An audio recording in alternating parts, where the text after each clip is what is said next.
So from Engadget, xAI introduces its coding agent called Grok Build. Yay! Just what I was waiting for. A coding agent from xAI. I said I will not start coding in Rust until xAI can give me a coding agent to help me do that. Honestly, with this, I'm not too snarky about xAI. xAI is the also-ran of also-run, right? The only reason I find xAI to be interesting or funny is just the whole disaster that is connected to SpaceX. SpaceX is trying to IPO at that $1.7 to $2 trillion, and that's going to be a bit of a disaster. But what I think is kind of interesting here to be thinking about the AI space is the whole question of like, what is the product? I talk about this a lot, right? Whenever you're looking at technology, there's the underlying technology itself, TCP, IP, neural networks, LLM, that kind of thing. There is the product, right? ChatGPT, Claude Code, whatever else. And then there's the company, OpenAI, Anthropic, Microsoft, and the whole nine yards. And it's important to understand those are all very different things. I talked about this in the past with blockchain, right? People say, Eli, blockchain is the future. Anyways, and because blockchain is the future, you need to buy Bitcoin. You're like, this is why your parasocial daddy gets a headache, boys and girls. You're like, that doesn't make sense. Blockchain is a technology, right? Well, I guess it's but it's, it's a highly distributed, immutable database type system. Bitcoin is the product that is built with blockchain. You can 100% agree that blockchain is the future. You can, I'm not saying it is, and still not be that impressed with Bitcoin. Or you can even be impressed with Bitcoin and not that impressed with blockchain, right? Remember, Facebook back in the day was built on PHP and like MySQL or something else. You can think Facebook is going to be the future and still not particularly like MySQL, right?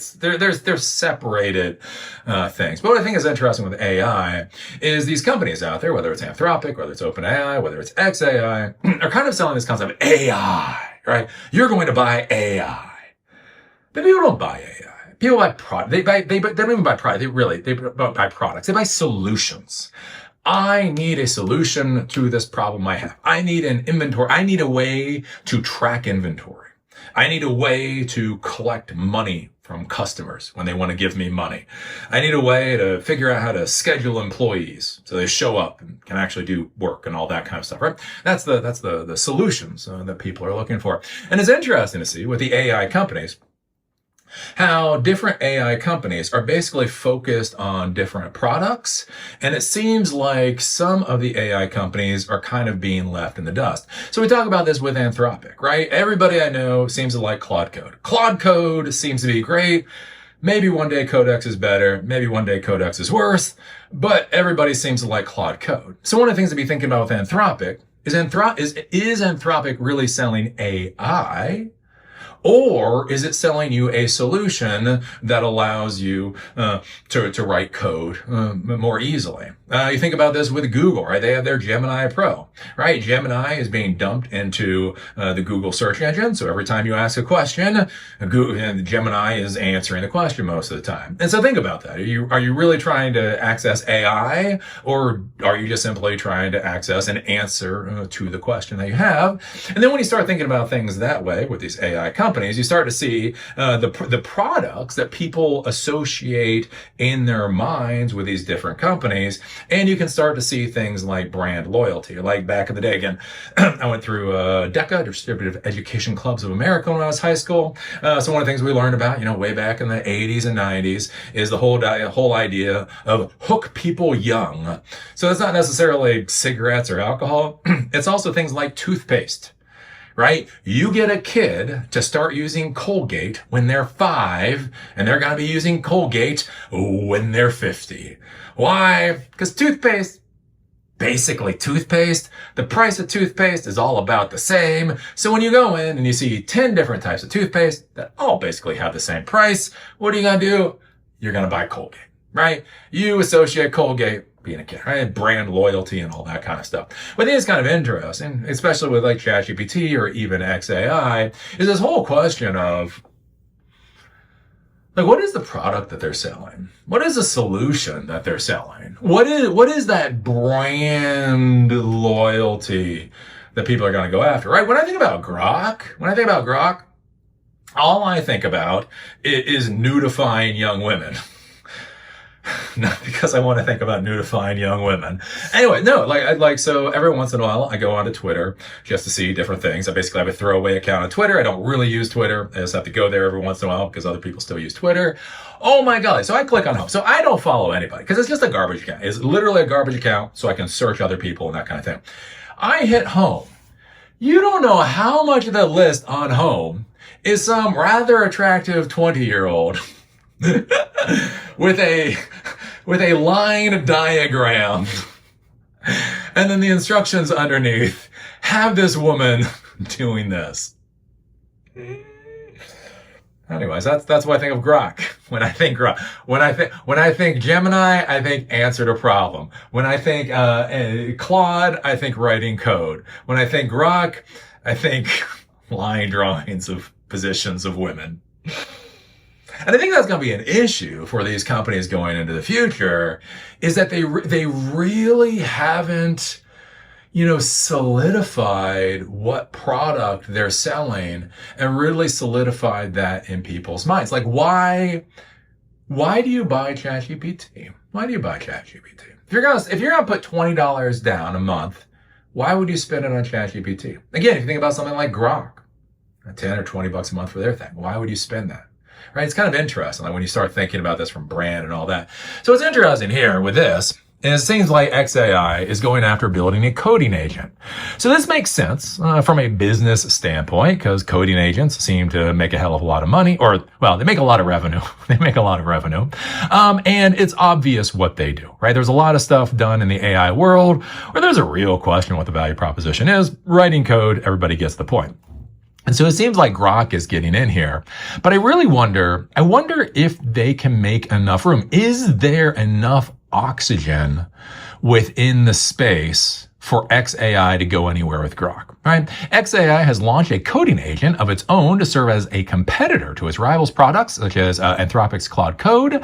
It's called Grok Build, and it's still in its early beta version that's initially only available to super Grok heavy subscribers paying $300 per month for the service. xAI describes Grok Build as a, quote, powerful new coding agent and CLI for professional software engineer and complex coding work. It says it will take user feedback from the early beta release and improve the product. Super Grok heavy users can install the beta from xAI website and then log into their account to be able to access it. As Bloomberg notes, xAI has been trying to catch up to its rival companies like Anthropic and OpenAI. Elon Musk, the company's founder and CEO, previously admitted that it has fallen behind its competitors when it comes to coding. A couple of months ago, Musk said he was rebuilding xAI, quote, from the foundations up after several co-founders had left the company. One of the company's executives reportedly told staffers to work on getting Grok to match Claude's performance across various tasks. And so the curious thing here, even if they can, will anybody care? Because think about this too. Like, this is a $300 price point. That's one of the things you have to think about with business is like price point. Like, what is the cost to switch, right? So let's say I like Butterfinger bars and somebody's trying to convince me to buy Almond Joys. What is the cost to switch, right? I go to my Sheetz gas station. They put Almond Joys where Butterfinger bars used to be. I go, I don't really care. I grab an Almond Joy. I pay the price, right? There's no real cost to switch over to a different product. One of the interesting things, again, with things like these AI products, if you're talking about $300 a month, just to test, it's going to cost you $300. Right? Just to test, it's going to cost your company $300. If they want 10 people to test this particular product, it's going to cost them $3,000 for the first month.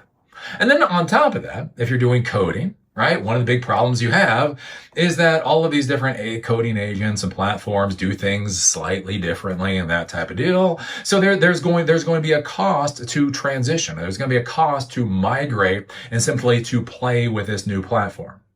And so one of the things you have to consider is if you're already using Claude and you're not at Microsoft where they're ripping the licenses away from you, Why would you bother to go use a different product, right? One of the big issues we have right now in the AI world is so much of the oxygen is taken out of the room by like first movers, like the people that are excited about AI. So they use all the AI, right?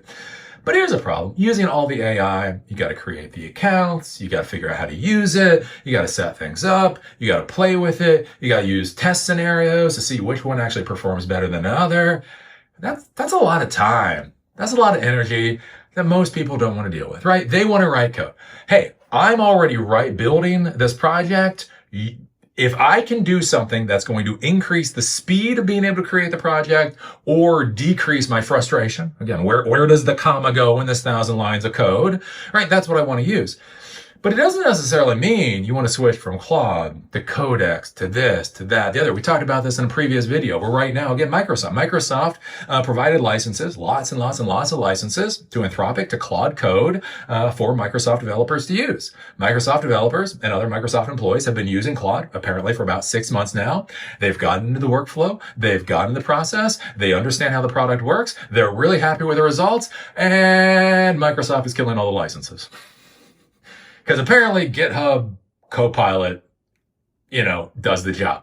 But the issue with that is, even if GitHub Copilot does work as well as Claude, the issue is people had workflows. They had ways of doing things. They had expectations. They knew what to expect.